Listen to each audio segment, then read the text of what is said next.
A timid morning sun shows its first signs of arrival now, highlighting the blank sky with traces of gold.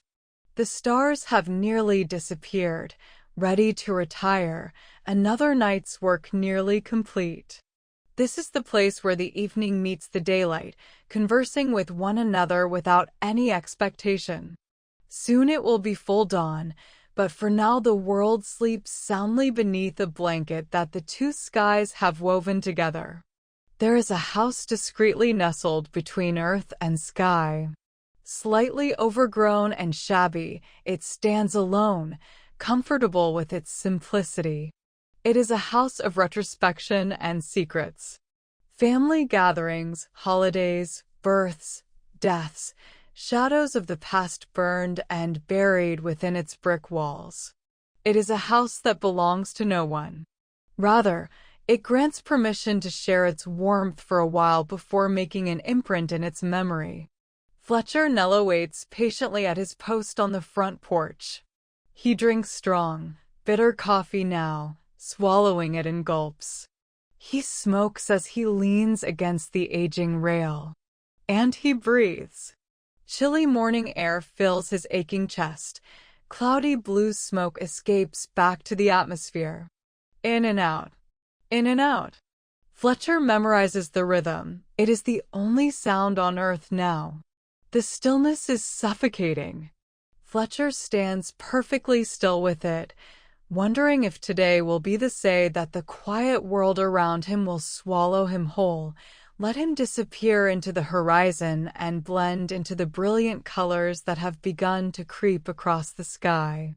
The house behind him survives on the morning light. He has only known this place a short time, yet it has become a part of him.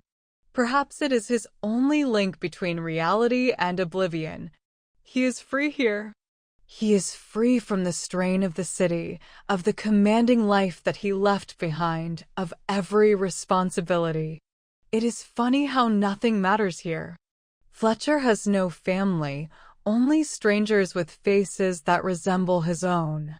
He thought he knew them once, in another lifetime perhaps, but his memory ebbs away with each passing day.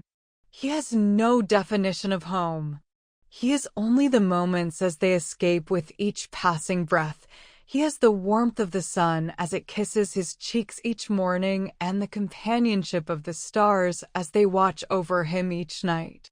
And at this moment the two skies have come together to reunite with him and remind him that he is still mortal. He has today, but he cannot be promised tomorrow. Soon Elizabeth will be awake, and Fletcher's time will no longer belong to him. The day will become a blur of color and smell, of pills and bottles and books and ink. Then it is a shared life, two souls that have overlapped and joined forces in a balance that once was perfect. Once so delicate yet so equal, when invisible lines were drawn and respected, give and take silently understood, words unnecessary. The balance has shifted now like an unseen storm stirring through their peaceful estate and knocking the walls to the ground. But Elizabeth continues on in a daze, sidestepping the rubble, the cradle that will never be occupied, the unwelcome phantoms of bottles and rattles with a sad smile. At first, Fletcher wanted so badly to reach out and pull her back, but now his energy has worn down to nothing, and he has lost his way to her. Elizabeth cries in her room most nights. Fletcher hears her as he lies awake, overcome by the waves of pain that seem to swallow him up only in the dead of night. And he does nothing. Perhaps he shuts his mind off. Then he can forget her mournful sobs when they echo through his mind. But he will not go to her. He knows everything already. He can read her mind without trying. He memorized the map of her heart long ago. He remains hidden in the depths of his own sanctuary, listening and aware. It is not his fall. He did not choose this. Thus he is not responsible for it. At first, he didn't want Elizabeth here. He had not asked her to come. She arrived in a flurry of white blonde hair and linen, carrying suitcases full of womanly nonsense and fretting terribly about the house's seclusion.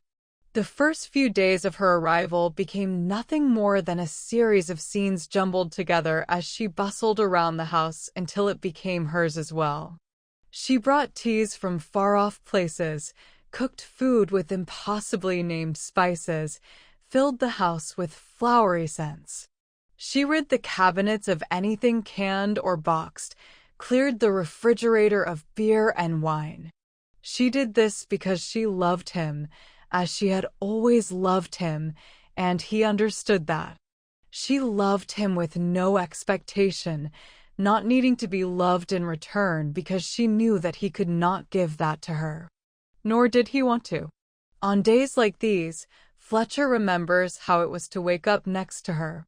As he watches the morning sun paint the very tops of the distant trees, he is reminded of the rise and fall of Elizabeth's breasts as she slumbered. He remembers her lovely eyes fluttering gently against the pillow. How her pale, perfect hand subconsciously sought his own beneath the soft cocoon of blankets. How her slender fingers laced through his. How he could never remember being cold while she was next to him. It was an unspoken love, a secret they mutually understood and never voiced. Perhaps he should have told her then what he now knows. He should have told her that his intentions never wandered past love in its simplest form. He regrets that he never took the time to uncover her deepest mysteries. Only now, in the wake of finality, does he understand how badly she wanted to be discovered. The stars have disappeared completely now, having taken their final bows and turned the world over to the morning. The newly reborn sun senses Fletcher's weaknesses and holds on meekly to the sky. A new battle has emerged. The fight between the solitary sun and the battalion of ominous clouds commences with silent fury. Watching the sky intently through disenchanted eyes, Fletcher can feel Elizabeth in the kitchen. Without looking, he can see her lithe body sleepily wander through the disarray, rummaging through pots and pans, nibbling at bits of wheat toast, playing the early morning role of the domesticated woman. By noontime this will be abandoned, but for now she is only here for herself. Fletcher says his silent goodbye to the outside world and crosses the threshold to reality. The kitchen is bathed in cool blues and blanketed with grays, the chromes unpolished, the cherry table undisturbed. Elizabeth has painted herself into the picture almost too perfectly, her white satin body blending into the smooth patio glass on which she is leaning. She sips her coffee, light and sweet, from a chipped ceramic mug bearing the picture of a tree. Fletcher wonders where such a mug originated from and how it found its way into their lives. Elizabeth stands very still against the glass, and from her reflection Fletcher can read the lines on her face. It takes a moment to realize that he was responsible for putting them there. She catches sight of him in the glass and smiles without turning. It is a smile that brings with it all of her hopes and fears for him in a perfectly wrapped package. The smile spills truth that her otherwise cloudy eyes cannot or will not. It is a smile only reserved for him. Her smile is her confession, and he is the only clergyman who can absolve it. Elizabeth turns her gaze again to the world outside, still lost somewhere in that special place between sleep and awake. She rubs her midsection absently. A memory of pain floods through Fletcher, a pain unlike that which he has become accustomed to lately. Distant, ghostly shards of hurt whisper softly to his heart. A memory of a bright September Sunday, back in the days when he was a whole man and her eyes were like crystal. Her words had stuck to his skin and melted through, sending an amazingly unexpected sense or peace through his body and reaching the hidden depths of his nature. He knew somehow that the child would have had his dark hair and her high cheekbones, his mouth, her nose, his eyes. But it would not have her smile. Her smile belonged only to him. It is too much for Fletcher Nello to bear. He slips away silently for the sanctuary of the living room, although Elizabeth prefers to call it a sitting room. Her definitions of living and dead are not as clear as his own. The room welcomes him. It knows what he is thinking, and it invites him to share his secrets. He settles into the old rocking chair and watches the door expectantly. She will walk through within a matter of seconds, ghostly in her silence, to hand him a blanket. Then she will leave again, humbly as she appeared, returning to the mysteries of womanhood for a while. He will count the hours in the day by the pills that she will bring him, pills that at the beginning were presented to him on tiny silver platters, a holy communion of the damned, pills that are now stashed inside their bottles, waiting to be washed away with the red label whiskey he keeps in his golden flask. She does not stay long enough to watch him, and it is better this way. It will not be real for Elizabeth this way. Later he will walk with her to the lake. He will fill his senses with familiarity, bathe himself in the scent of his brethren of pine and oak, burn the images to his memory and hold them close. He will watch Elizabeth as she plucks wildflowers and places them delicately in her hair. He will know then that she belongs there, belongs to the silvery lake and the exuberant flowers. She will become a fairy tale princess, and he will play his role of the dashing knight. In this moment he will stare at the reflection of a man he never truly knew until now, wanting nothing and expecting even less. But now, as he rocks back and forth, feeling the rhythm all around him, he imagines holding the child in his arms, breathing in its scent, feeling the patter of its tiny heart. Its lovely eyes would flutter against the pillow of his chest. Its tiny, perfect fingers would subconsciously seek out his hand and lace through his own fingers. He knows this as he knows the morning sky, as he knows the evening stars, as he knows every part of this child's mother. Elizabeth floats into the room now, bringing with her the morning air. Hers is a face too lovely to be cursed with such a disconsolate expression.